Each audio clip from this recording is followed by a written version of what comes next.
Здравейте, машинки, какво става? Добре дошли в новото видео, доста неочаквано видео. По принцип такива влогове направо аз даже не правя. Но днес поводът е много специален. Най-вероятно по заглавието сте разбрали, че ще ходим в Милано, което е една много желана дестинация от нас. В интерес на истината нямахме планове в принцип да ходим. Това беше едно от най-спонтанните решения, които аз лично съм взимал, защото аз такива решения не взимам. Но просто преди няколко дни си казахме, аре бе да идем в Милано сега уикенда и запазихме и ще ходим сега. Все още едва гледам, не знам дали се личи, най-вероятно не, но доверете ми се, едва гледам. Много е рано, мисля, че е 5 без 10 сутринта. Всеки момент тръгваме, естествено ще трябва първо да се качим на влака, там трябва да идем в София, където ще слезем на Искърско шосе и от Искърско шосе направо към летище София, за където по принцип трябва да побързаме малко. Не разполагаме с цялото време на света тая сутрин, за разлика от миналото ми пътуване, което е заснето в този канал. Интересен факт, между другото, последния влог, който аз съм правил в този канал, всъщност е първото видео в канала Драго MVP. Ако не сте го гледали, отидете, там отново пътуваме. Мисля, че доста добре се получи като за дебютното ми видео в YouTube. Така че, като изгледате това, заповядайте и там. Чакаме вече да стане време да тръгваме. И аз направо нямам търпение за това. Ще се видим в следващата дестинация, в която съм. Надявам се да е гара Пловдив или примерно София, не знам. Ще видим. Айде. И включване от централна гара Пловдив. Кажете здравей. Малко сме навън, нищо че е хладно, просто вътре, как да кажа, много е миризливо, братле. Но сега ще почака, имаме 20 на минути докато дойде влака, за първи път да сме така на време. По принцип винаги идваме в последната секунда, което не е много правилно. По принцип така, че един съвет от мен, идвайте малко по-раничко за влака си, защото по-добре да подрените, отколкото да закъснеете. Айде!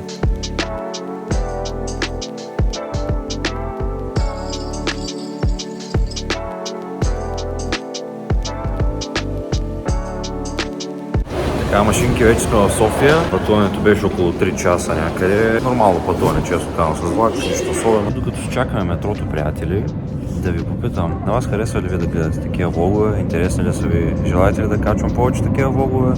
Дали ще са от пътувания? Винаги не мога да гарантирам. Метрото идва и ще ме прекъсне, няма проблем. Приятели, не мога да повярвам, току-що се качихме в метрото. И се случи нещо много интересно. В момента, в който ние се качихме и погледнах през прозореца и видях да минава Жоро Драгоев. И не можах нищо да му кажа. Много ме е тъпо. Между другото, интересен факт за него, виждал съм го веднъж отново в метрото, софийското, но преди около 2 години. Сега ще сложа една снимчица даже за доказателство. Ще да не е втората среща с него, можеше и да влезе във влога. Нищо няма.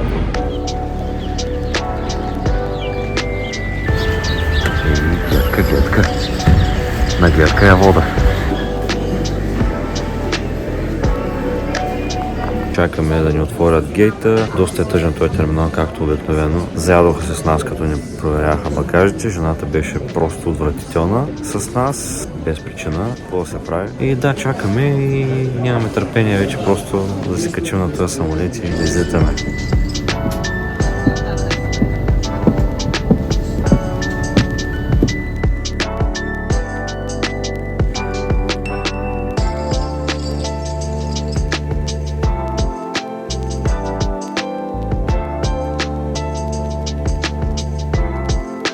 Машинки, вече сме в Бергамо. Сега отиваме да се хващаме автобусчето и директно към Милано. Айде!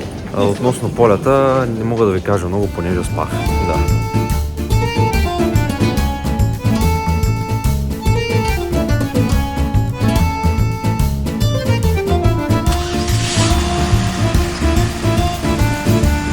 И така, приятели, добре дошли вече официално в Милано. Вижте за това. Архитектура става въпрос. Много е красиво. Не можа да снимам много от пътешествието с автобуса, понеже не бях по страната на прозореца. Сега ти първо ще ви показвам най-различни кадри, така че stay tuned. И може да се абонирате, само да кажа.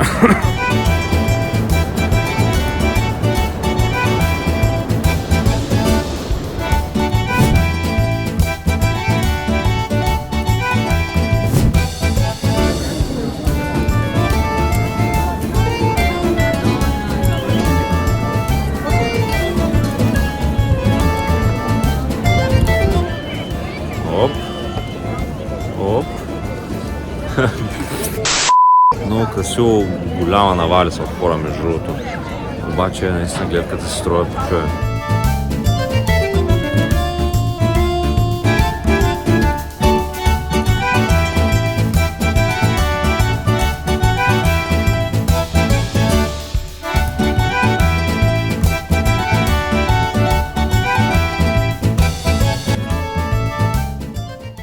Тук малко наши снимки, ето тук имаме Prada, Gucci, Rolex, Dior, Louis Vuitton. Мисля, че може да предположите в колко от тези магазини ние влязохме. И ето е и статуята на Леонардо. Естествено на Леонардо да Винчи, не на Леонардо Ди Каприо или Леонардо Спинацола. Много красива и величествена статуя. Ей, машинки, в момента сме в хотелската стая. Не ви снимах остатъка от разходката, която направихме този следобед, понеже нямах батерия. Но в момента имаме достатъчно, за да изкараме цялата вечер заедно. И както виждате, облечен съм доста подобаващо с една много тематична блуза. Да, както вече знаете и от заглавието и от всичко, ние ще ходим на мач на Милан. Естествено ще гледаме Милан Лече. Играят след 4 часа буквално, ще излезем, ще се разходим малко. Ще е много яко. Това, между другото, на мен ми е първи матч в чужбина. Така че това да е на мач на Милан е много специално. За съжаление съм ходил на стадиони, които не са на Челси. Може би спомняте, че съм фен на Челси всъщност и много ми се иска да ида на Станфорд Бридж един ден, но и за това има време. В момента сме в Милано и изключително много се радвам, че ще гледаме мач на Милан. Ще дам една прогноза. Ще кажа 3-1 за Милан, защото искам да гледам голове. Ще е много разочароващо, ако мач свърши 0-0, въпреки че атмосферата ще бъде много готина, аз съм сигурен, но искам да гледам и голове, разбира се. Ами машинки, вече сме навън, ще се разходим малко, защото искам първо да хапна нещо. Много съм гладен, наистина много гладен, стържи ме стомаха. И оттам нататък вече ще ходим към Сан Сиро, има доста време все още. Така че... да ходим на Праймарк? На Праймарк ли? Не. Няма ходим на неща? Не бе, няма ходим на Праймарк, стига в Праймарк, аз съм много гладен, няма ходим на Праймарк. И ти на неща? Бе, няма да ходим на Праймарк, стига с това Праймарк. Ама ти Праймарк. Абе, няма Праймарк.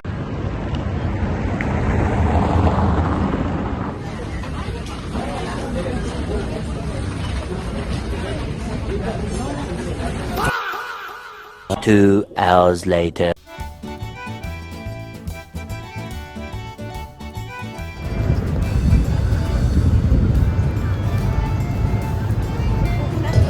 Машинки, хапаме по един сандвич. Не къде да е, а на самия Сан Сиро. Много е красив. Наживо е още по-готин, отколкото на снимките. Нямам просто търпение да вляза вътре, ако искате, айде пак ще го покажа. Айде, давайте, вижте. Сигурно после ще се въртим по тия кръчета нагоре. Ще е много яко. Ами, почваме да го катерим машинки. Такова нещо трябва да изкатерим сега. Ние сме като цяло на върха на стадиона, на най-горни седалки, така че ще е голямо катерене. Така или иначе ще да е голямо катерене, но атмосферата започва да се наелектризира, както се казва. Въпреки че е само 7:10, а пък матча започва в 8:45. Изключително много време има и вече се събират доста фенове. Искат да видят загравката на футболистите, нормално, така че ще се видим след малко.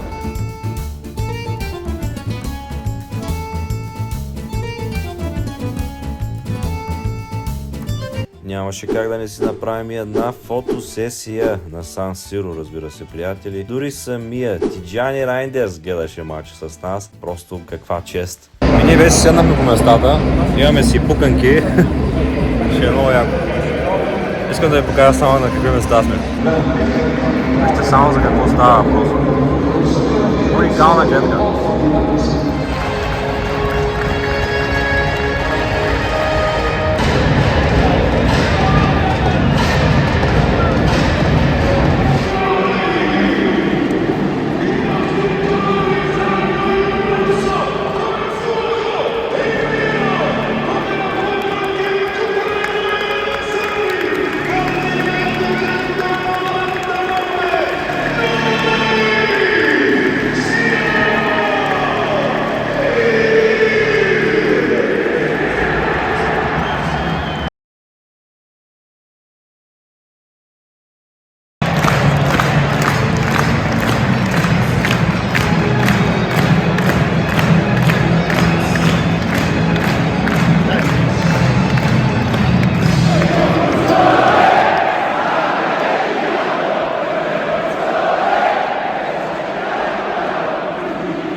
първото по време свърши 0-0 за сега. Милан играят много по-добре, Лече са малко дърводелчета. Но даже им отмениха гол, наляво вкара и то доста добра атака го вкара този гол, но пък предстои най-доброто предполагам. Лука Модрич първо ще влиза, дано да оправя нещата, така че stay tuned.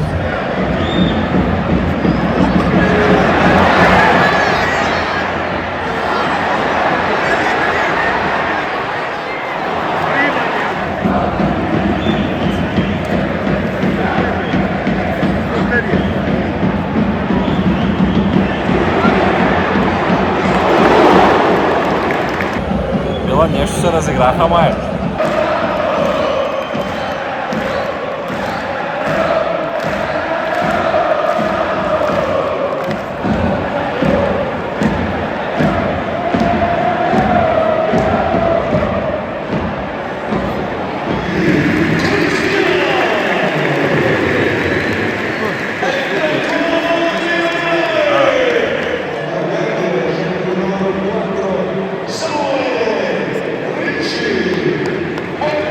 Рубен.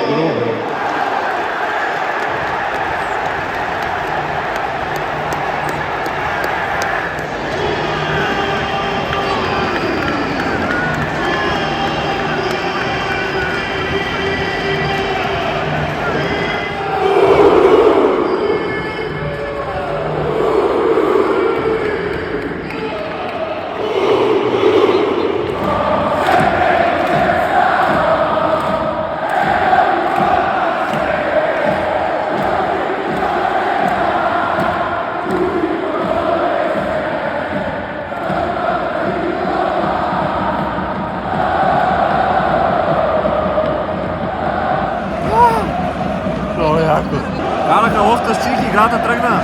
Само казвам.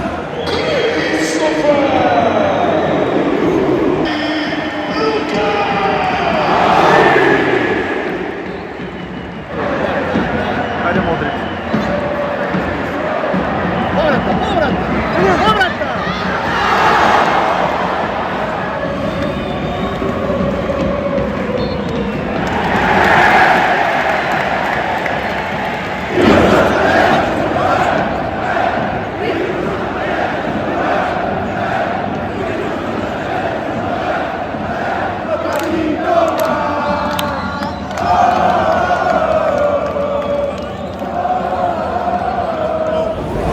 Хора, това беше матча, много ни хареса, много яко беше.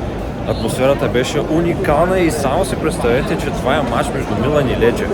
Какво ли ще, ако играят примерно с Интер или с Наполи? Определено си заслужаваше. Силно препоръчвам. Пишете между другото, защото съм сигурен, че измежду вас има такива, които са ходили на още по-готини матчове на Милан. Какво беше преживяването на вас? Също кой отбор гледахте Милан? И като цяло напишете, ако сте гледали мач на живо, кой мач сте гледали?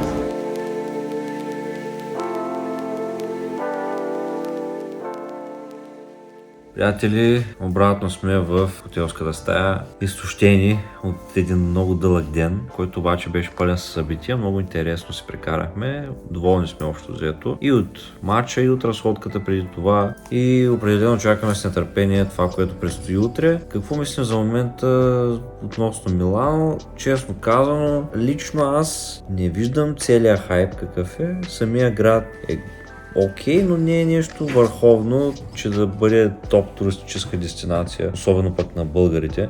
Има какво да видите, но това, което ние смятахме, че се струва да се види, ни отнене повече от час-два да го видим. Общо взето един ден е напълно достатъчен. Но матча от друга страна, матча наистина разбирам какъв е хайпа в отношение Сан Сиро. Яка атмосфера, страхотен стадион. Матча беше сравнително интересен, даже много интересен, като имате предвид, че беше ниско резултатен. За 1-0 беше супер добър матч. Това може би се дължи и на факта, че го гледахме на живо. Определено много по-яка е обстановката, когато гледаш на живо. Видяхме накрая Лука Модрич да играе. Тениската ми е на Лука Модрич. Много симпатичен за мен футболист. Много го обичам. И така, приятели, останете с нас, защото следващия ден от нашето пътуване ще бъде не по-малко интересен. Влога продължава. Аз лягам да спя, затова ще се видим след една секунда, между другото. Добро утро, машинки! Как сте? Ние сме много добре, спахме чудесно. Беше много удобно, за моя изненада. И в момента решихме да се поразкараме. Часа е около 9 и нещо. Ще отидем да пием едно кафенце, да хапнем по едно круасанче, може би, или там някаква закуска. Общо взето днес ще обикаляме. Ще ходим на някоя друга дестинация, която все още не сме решили, затова бъдете на щрек. Те първо ще изберем къде да отидем. Между другото е доста мрачно времето, като цяло не е много приветливо, хладничко е доста. Сигурен съм, че следове ще стане по-добре, а пък и все пак е зима, нормално е да е такова времето. Не съм очаквал нещо по-различно. И да, ето там е кафенцето, на което ще ходим. Взехме си по едно круасанче, едно штруделче, едно кафенце, аз съм на водичка и да, общо взето ще си хапнем една сутрешна закуска. Понеже вчера не успяваме да опитаме абсолютно нищо като храна. Търсихме пица навсякъде, обаче по центъра са майка си и баща си. Затова искахме да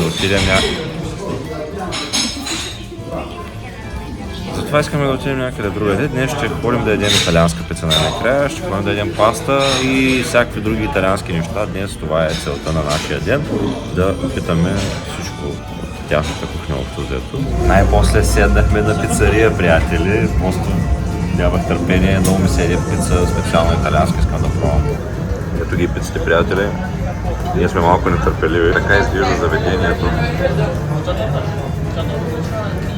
Много интересно. Малко хипарско. Да, готино е. И е доста вкусна пицата. Тъкмо се наядохме, приятели, надухме тубасите. Пицата беше много вкусна, дали обаче най-добрата, която съм ял, не знам. Може би е топ 5 пици, които съм ял. Очаквах най-добрата не. Знам, че е маргарита, знам, че идеята е да е семпла и то красотата на тая пица е в това, че е семпла. Не знам, има други пици, които ми харесват повече, иначе доста добре, доста съм доволен и за парите, като съм Милано, нали, е доста добре. Така, приятели, следващата дестинация ще хапаме тирамису. Ето така изглеждат нашите тирамисута. Като цяло тя си взех с карамел, аз си взех класическо. Защото да пробваме класиката. Искам с нутела, ама нещо ми казва и не можа да я разбера. И затова си взех класическо. Ще за какво става въпрос. Уникално. Дори не знам дали това е най-доброто място за тирамису. Сигурно има и по-добри. Ама тия са много вкусни. Вижте как изглеждат. Ами, приятели, вижте къде се озовахме за втори път. Отново сме на Сан Сиро. Като цяло искаме да видим малко магазинчето на Милан, на Интер. Сувенирчета или може би някаква тениска шалча, нещо. Ще се видим със сигурност в магазина и много е красиво. Много готин стадион. Между другото ядохме и сладолет, джелато италианско. Честно казано, мита с нищо специално. Единствено паста остана да ядем, но това може би до вечера.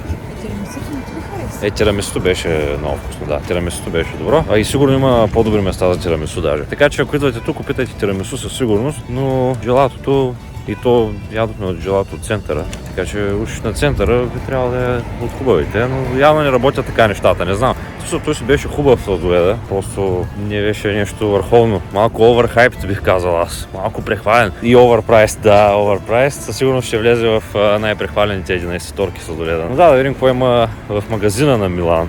На Милан. Мале, много се забъркам. Да видим какво има в магазина на Милан. Да видим какво има в магазина на Милан и Интер.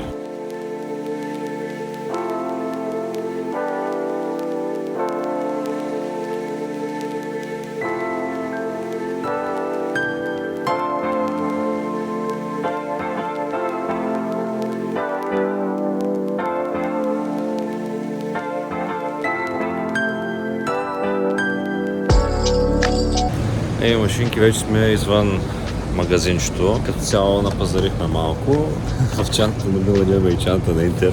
Много интересно. Това, което си взехме е един шал на Милан Лече от вчерашния матч. Даже си има датата на матча, така че за спомен е уникално. И си взех едно шалче на Интер. Просто страхотен фен на Милан. Сам аз между другото съм супер неутрален. И двата отбора много ме кефят. Да, взехме си и шалче и на Интер. Затова бекграунда на видеята може да очаквате и шалчета. Може да очаквате и видеа, да. Това също е много важно. Сега дестинацията следващата ще изненада. Колкото за вас, така и за мен, понеже аз все още не знам къде ще ходим. Ще го измислим те първа. И така ще се включим направо от следващата ни дестинация. И изненадата е факт. В момента сме в Комо. Ще направим една разходка В момента е малко тъмно и не се вижда много. Да, интересна случка, която стана преди малко, когато си купуваме билети. Ние ги купувахме от една машина и ние, както винаги, решаваме да купим абсолютно всичко в последния възможен момент. И влака беше от 16:39, ние купихме билетите в 16:37. Обаче, когато купих билета, трябваше да сканирам един QR код да ми пратят билетите по WhatsApp и сканирах го и ми изпратиха едно съобщение по WhatsApp с някакъв код и ми пише отдолу Send to Receive Tickets. Аз обаче не го изпратих, защото това Send не го видях, понеже бързахме адски много и просто не го видях. А имахме една минута да го пратя това съобщение, при което аз го пратих 2 минути по-късно, даже 3. Още като буквално влизах във влака и тогава го пратих това, когато си говоря с кондукторката и не ми пратиха билети. Тоест ние бяхме без билет, обаче кондукторката се оказа много голям пич и каза няма проблем, щом ви е взело пари. И така, тук има ръка.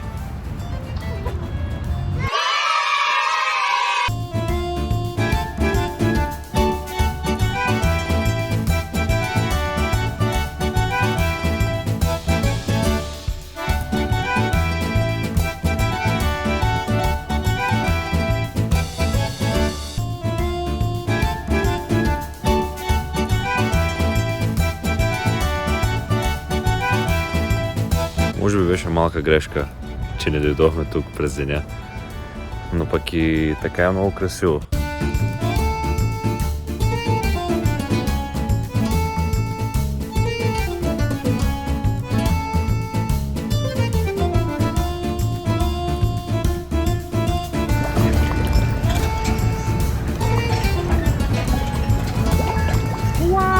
Минахме целият този мост. Той е много дълъг. И беше много красиво, наистина строеше се. Обаче идеята ни беше да отидем до там, защото представете си, предполагаме, че е свързан, но не е свързан. И в момента трябва да се върнем наобратно, за да може да преминем по заобиколния път. Ама нищо, поне видяхме това зъбче или арка или какво е, не знам. Това, ако искаш, покажи. Да. Да, това нещо. Така че напишете долу струваш ли да си или не си струва. Ето, приятели, тук е един много голям паметник. Огромен. Точно в ляво на този паметник е стадиона на Комо. Стадиона на Комо, който е доста мъничък. Направо не се личи, че е стадион. Но да, това е втория стадион, който ние посвещаваме в нашето пътешествие. Определено ще да е много красиво, особено с тая планина, която не знам дали се вижда. Има планина точно срещу стадиона. Много красива гледка ще е това, но през деня. Тоест, по-скоро не решавайте в последния момент, че ще ходите в Комо, си го планирайте един ден предварително и отидете през деня, защото вечерта, както ние направихме, то беше много спонтанно при нас, затова дойдохме вечерта. Просто не е толкова величествено, колкото със сигурност би било през деня. Да, след това ние влязохме в Карфур и моля ви не ме питайте защо съм решил тук да снимам щанда с месо. Честно казано не мога да си го обясня само на себе си. Машинки, разходката в Комо приключи, честно казано не сме обикали толкова много. След като видяхме езерото и стадиона на Комо, влязохме в Карфур, напазарихме си малко, за утре да имаме какво да закусваме, понеже утре сутринта трябва да хапнем и да тръгваме към Бергамо, за да летим. Общо взето в момента сме във влака, ние сме единствените хора в целия влак. Пътуваме си обратно към Милано. Надяваме се сега да седем на някакъв ресторант, да може да хапнем една хубава пастичка, за да видим какво представлява и пастата в Милано и като цяло в Италия, понеже аз не съм ял. Нещо да добавиш? Искам да кажа, че в Милано е безумно скъпо. Просто един магнит струва 5 евро. 5 евро за магнит. Да, много е скъпо, голяма скъпотия, аз съм потресен просто. Няма нищо де. Парите се забравят, спомените остават. Еми, вече сме на ресторантчето. Цак, тук вече имаме и пица. Чакам сега спагетите. Изглежда много добре. Между другото, тук е много ефтино на това място, което седнахме. Ил Фаро се казва, доста близо до нашето местоживеене. Ако идвате насам, препоръчвам. Да видим само дали е вкусна храната. Да не избърза с препоръките. Ето е карбонарката, приятели. С беконче, с яйце. Изглежда страхотно. Сега ти първа ще я опитаме. Това бяха едни от най-хубавите спагети, които съм ял. Просто давам им 9 от 10. Вижте какво става. Карамела. Карамела, карамела. Това няма да влезе във видеото. Аз естествено тирамису. Малко скучно, затова ви показвам карамела. Доста е красиво. Това десертче с карамела също беше много вкусно. Мисля, че общата ни оценка за него би била около 8 от 10. Доброто, приятели, с нощи не съм снимал, тъй като бяхме доста сморени. И направо се прибрахме и легнахме да спим. Сега отиваме вече към гарата, за да палим към летището. Време е да си ходим, беше хубаво, прекарахме си доста добре, но скоро се връщаме обратно в реалността и ще се видим в Бергамо.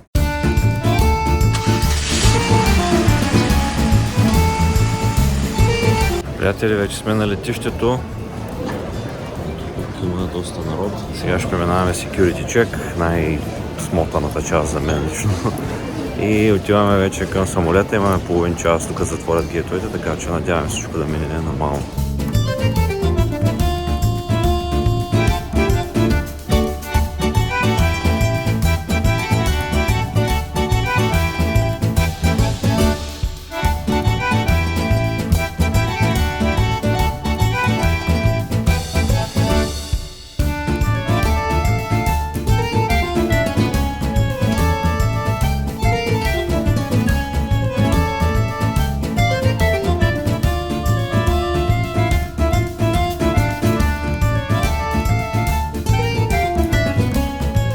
Айде машини, вече каснахме. Тук сме на терминала, чакаме си бушчето да ни прехвърли на другия, фащаме метрото. Знаете процедурата общо взето каква е. И да, пътуването е почти завършено, да кажем даже, че е завършено пътуването за чужбина. В крайна сметка останахме доволни. Както казах, скъпи приятели, прекарахме си чудесно, много хубаво наистина беше това наше пътуване. Препоръчвам ви и вие да го направите, независимо дали е до Милано или до някой друг град в Италия. Има какво да пробвате, има какво да видите наистина. Много ви благодаря за гледането, приятели. Ако ви е харесало това видео, абонирайте се за канала, харесайте, споделяйте и напишете коментарче. Вече най-накрая, мога да ви кажа, че се завръщаме. Очаквайте съвсем скоро следващото видео. Освен това, напишете дали искате да виждате повече такива влогове, защото според мен се получават много готино, макар да отнемат много време да се обработят, стават доста интересни. Така че напишете коментарче, приятели. Благодаря ви отново за гледането и ще се видим следващия път. До скоро!